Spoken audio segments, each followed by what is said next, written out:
Hindi na nakapalagpa ang isang street-level individual matapos maaresto ng mga otoridad sa isang buy-bust operation sa Davao City. Nakibalita dyan si Patrolwoman Bernamay Lapuz.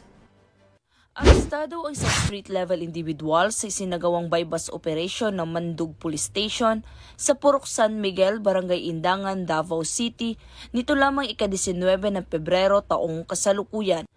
Kinilala ni Police Major Reggie G. Torreta, Acting Station Commander ng Mandug Police Station, ang suspect na si alias Bossing, 37 anyos, na residente sa Purok 4B, Barangay Ilang, Davao City.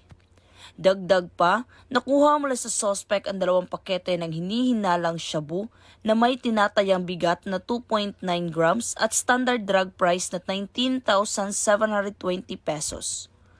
Ang suspect kasalukuyang nasa kustodiya na ng Mandug Police Station at mahaharap sa kasong paglabag sa RA 9165 o ang Comprehensive Dangerous Drugs Act of 2002.